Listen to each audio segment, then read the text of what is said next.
18,000 কর্মী নিবে মালয়েশিয়া।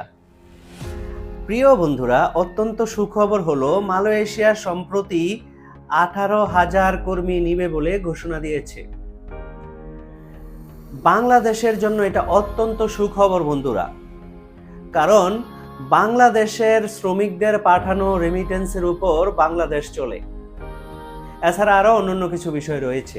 বন্ধুরা, আমাদের এই পুরো ভিডিওতে আমরা এই বিষয়টি নিয়ে আলোচনা করব। আপনারা জানেন মালয়েশিয়ার প্রধানমন্ত্রী আনোয়ার ইব্রাহিম এবং বাংলাদেশের প্রধানমন্ত্রী ডক্টর ইউনূস তারা পুরনো বন্ধু। গতকালকে আনোয়ার ইব্রাহিম তার দেশের 50+ প্রতিনিধিকে নিয়ে বাংলাদেশ সফরে এসেছেন। সংক্ষিপ্ত সফর ছিল। ডক্টর ইউনূস প্রথমে আনোয়ার ইব্রাহিমকে বাংলাদেশের এয়ারপোর্টে গার্ড অফ অনার প্রদান করেন। তারপর তিনি আনোয়ার ইব্রাহিমের সাথে একান্ত বৈঠকে মিলিত হন। তারপর তারা ইন্টারকন্টিনেন্টাল হোটেলে চলে যান। পারস্পরিক বৈঠক সেখানে অনুষ্ঠিত হয়।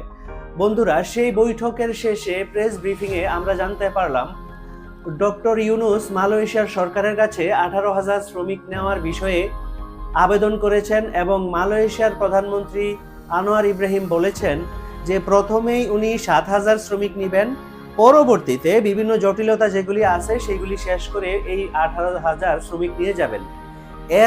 এছাড়াও ডক্টর ইউনূস বাংলাদেশ থেকে যাতে বেশি বেশি শ্রমিক আনোয়ার ইব্রাহিম নেন সেই বিষয়ে ওনাকে অনুরোধ করেছেন।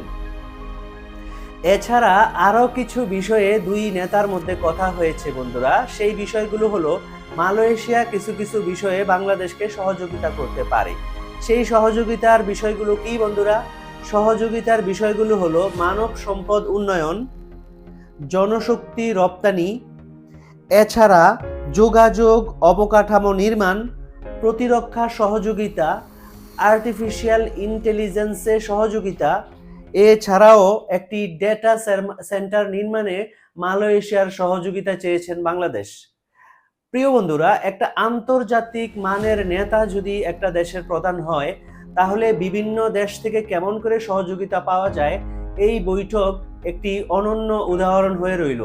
সেই মালয়েশিয়া থেকে উড়ে এসে ইব্রাহিম সাহেব আমাদের দেশের উন্নয়নের জন্য বিভিন্ন প্রতিশ্রুতি দিলেন এবং বাংলাদেশকে উন্নত করার জন্য যেই যেই বিষয়গুলি অতীব প্রয়োজনীয় সেই বিষয়ে আশ্বাস দিলেন। আপনারা জানেন যে এর পূর্বেও সংযুক্ত আরব আমিরাতে আমাদের বাংলাদেশি ভাই বোন যারা জেলে আটকা পড়েছিলেন তাদেরকে বের করে দেওয়ার জন্য, জেল থেকে মুক্তি দেওয়ার জন্য ডক্টর ইউনূসের আবেদনের প্রেক্ষিতে সেই দেশের সরকার সাড়া দিয়ে অনেককে জেল থেকে মুক্ত করে দিয়েছিলেন। আরো কিছু কিছু জেলে থাকা মানুষের জন্য মুক্ত করার প্রক্রিয়া চলমান রয়েছে।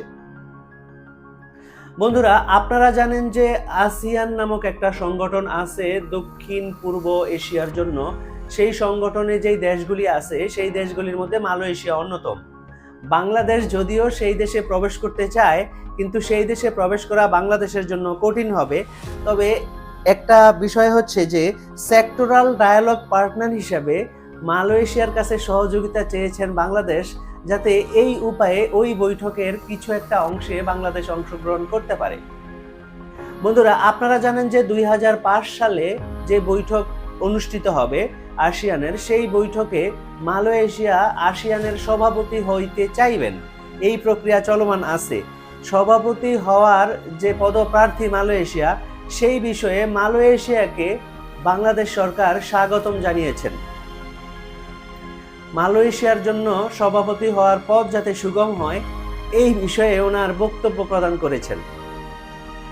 বন্ধুরা, আসলে এই ধরনের দ্বিপাক্ষিক বৈঠকগুলো বাংলাদেশের জন্য অত্যন্ত প্রয়োজন, কারণ এই বৈঠকগুলির মাধ্যমে বাংলাদেশের প্রতি অন্যান্য দেশের যে স্বীকৃতি সেটা প্রমাণিত হয় এবং সহযোগিতার দ্বার উন্মোচিত হয়।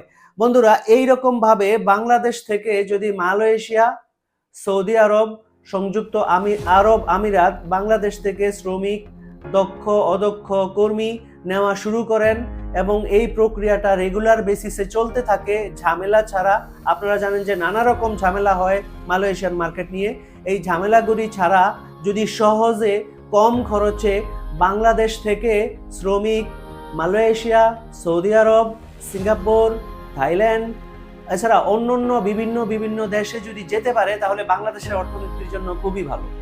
বন্ধুরা, এইরকম আরো একটি ভিডিও নিয়ে আপনাদের সামনে আবারও হাজির হব। আমাদের এই ভিডিওটি যদি আপনাদের ভালো লাগে, আপনারা আমাদের চ্যানেলটিকে সাবস্ক্রাইব করুন। বন্ধুরা, আমাদের এই কন্টেন্টটিকে লাইক করুন, শেয়ার করুন। আপনাদের সুস্বাস্থ্য কামনা করে আসসালামু আলাইকুম।